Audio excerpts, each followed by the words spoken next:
অনন্ত আকাশ তলে এই বাংলার বুকে আমরা বারবার খুঁজে ফিরে বেড়াই সেই আদিম অকৃত্রিম ভালো লাগাকে, যার মধ্যে মিশে রয়েছে শিল্প চেতনা, যার মধ্যে থেকে গিয়েছে ভালোবাসার আবেশ।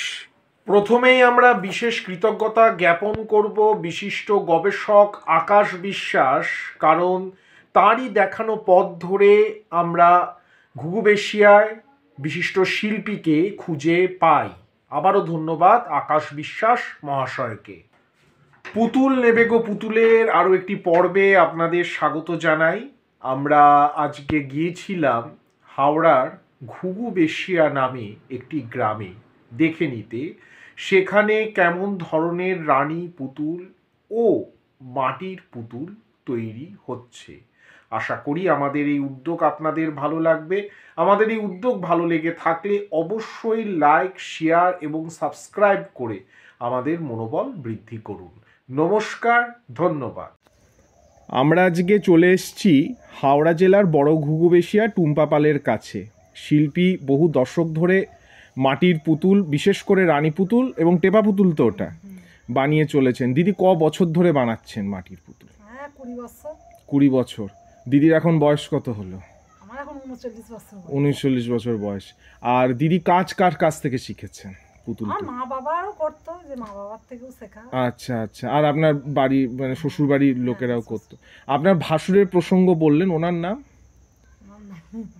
পবন পাল। আচ্ছা, উনিও নিজেও কি তৈরি করেন? না, এখন তৈরি করেন, শুধু আপনারাই এখানে তৈরি করছেন। আর এটা কি পোড়ামাটি রানী পুতুল? পোড়ামাটি। ঠিক। আর রানী পুতুলকে রানী পুতুল কেন বলে বলতে পারবেন? এটা জানেন না।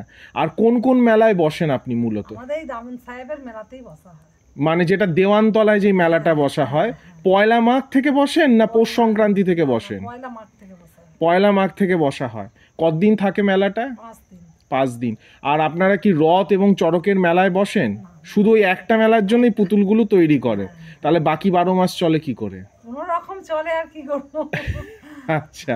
আর কেউ যদি আপনার থেকে পুতুল নিতে চায়, উলুবেড়িয়া স্টেশন বা বীর শিবপুর স্টেশন থেকে কি করে আসবে? বিশিবপুর হচ্ছে তোমার বিশিবপুর থেকে ট্রেনে, হাওড়া থেকে বিশিবপুর হ্যাঁ ট্রেনে করে আসবেন। আসে আমাদের হচ্ছে অটোতে করে আসলে এবার বোয়ালিয়া খেয়া পার হয়ে, বোয়ালিয়া বাজারে নেমে খেয়া পার হয়ে এই পারে এলো, এখানে এসে বলতে বড় ঘুঘুবেশিয়া, ওখানে টুম্পা রানী পাল। আর আপনার স্বামীর নাম? রবিন পাল। এটাই।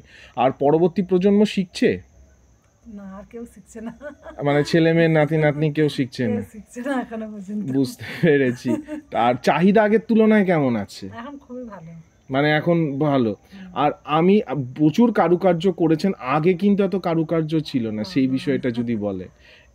আগে হচ্ছে কম দামে বিক্রি করা হতো, এখন হচ্ছে মানে মানুষ উন্নত ধরনের দিকে যাচ্ছে, সব ফিন্সির যুগ, সেই কারণে এখন হচ্ছে মানে লাল টাল করে মানে এত কারুকার্য আমি দেখিনি। ঠিক। আর আপনার ফোন নাম্বারটা বলুন, কেউ যদি নিতে চায়। বলুন আরেকবার। 9134756142। আরেকবার বলুন। 9134756142। খোলা যেন থাকে মোবাইল, কারণ লোকে ফোন করে জানতে। এই ফোন আমার সব সময়ের জন্যই পাবো। আর এটা হোয়াটসঅ্যাপ আছে? হ্যাঁ। আচ্ছা, তাহলে ভিডিওটা হয়ে গেলে পাঠাবো। ঠিক আছে। অসংখ্য ধন্যবাদ দিদি, ভালো থাকবেন। আর বছরে একটা বারই আপনারা এটা তৈরি করেন, আর করেন না? তাহলে 12 মাস মানে কি কাজ করেন? 12 মাস জরির কাজ করেন। ঠিক। আর মেলা বলতে ওই একটা মেলাতেই বসেন, এছাড়া আর কোনো মেলা বা হস্তশিল্প বা এগুলোতে বসেন না, তাই তো? ঠিক। চলে এটা দিয়ে? এটা নিয়ে চলে বলতে জরির কাজ করি, আচ্ছা। আর রংগুলো কি রং ব্যবহার করেন রানী পুতুলের ক্ষেত্রে? রানী পুতুলের এখন এই ঘটে যে এতে ঘটে রং হয় না, ওই রঙই ব্যবহার করা হয়। আচ্ছা। আর আর ওই যে একটা টেপা পুতুল দেখলাম, ওটা কি আপনারা বড়বউ পুতুল বলছেন না টেপা টেপি বলছেন না কি বলছেন ওটাকে? ওটাকে আমরা এমনি মেয়ে পুতুলই, ওই বড়বই বলে না ওটা এমনি। আচ্ছা।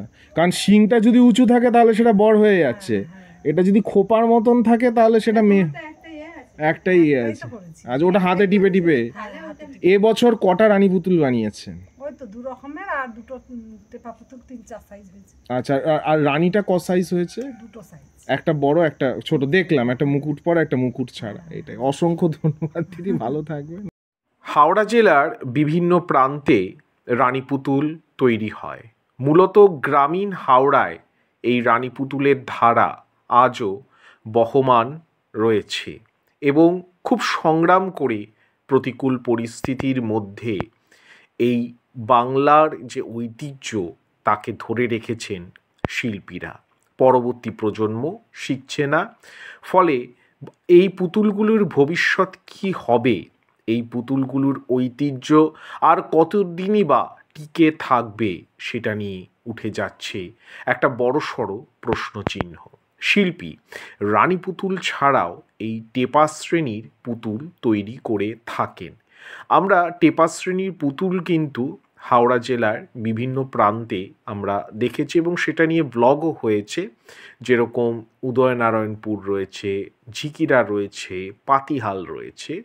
কিন্তু অন্যান্য অঞ্চলের থেকে শিল্পীর তৈরি এই টেপা পুতুলগুলির বৈশিষ্ট্য হচ্ছে এগুলোর ওপর রং করা রয়েছে এবং অভ্রের মিশ্রণও কিন্তু রয়েছে। এছাড়া শিল্পী অনিন্দ সুন্দর পালকি, চাকা লাগানো নৌকো, চাকা লাগানো ঘোড়া এবং ছলনের ঘোড়াও তৈরি করে থাকেন। মূলত বছরের এই একটা সময় কিন্তু শিল্পী এই ধরনের পুতুল তৈরি করে থাকেন।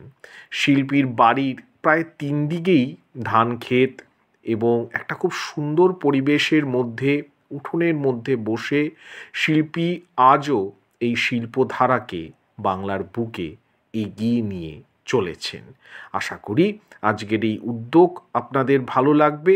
আমাদের এই উদ্যোগ যদি ভালো লেগে থাকে তাহলে অবশ্যই লাইক, শেয়ার এবং সাবস্ক্রাইব করে আমাদের মনোবল বৃদ্ধি করুন, যাতে করে আমরা আরও ভালো ব্লগ, পুতুল নেবে গো পুতুলের আরও ভালো ব্লগ আপনাদের সামনে, আরও ভালো পর্ব আপনাদের সামনে আমরা তুলে ধরতে পারি।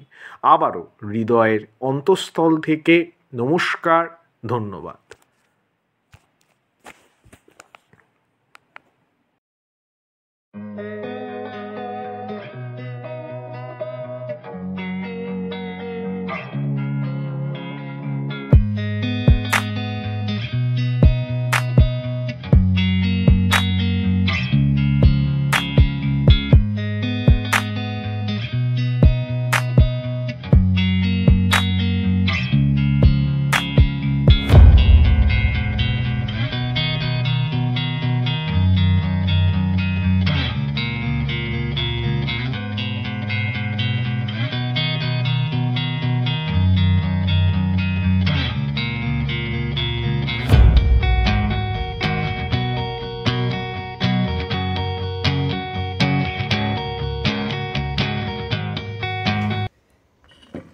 আচ্ছা, আগে তো আপনারা শুধু পুড়িয়ে ছেড়ে দিতেন, মানে আগে সাদা চুন করা মাল বিক্রি হতো। হ্যাঁ হ্যাঁ হ্যাঁ, এখন নিত্য নতুন মানুষ যেমন ফেন্সি হয়ে গেছে, এখন সব কালারিং হচ্ছে। আগে কি রানীও সাদা চুন করাই হতো? না না, ওগুলো হচ্ছে মানে আলতাতে ডুবি দেওয়া হতো, আলতাতে জাস্ট লাল রংটা করা হতো। হ্যাঁ জাস্ট লাল। এখন হচ্ছে ও হাতে তো উঠবেও না কিছু।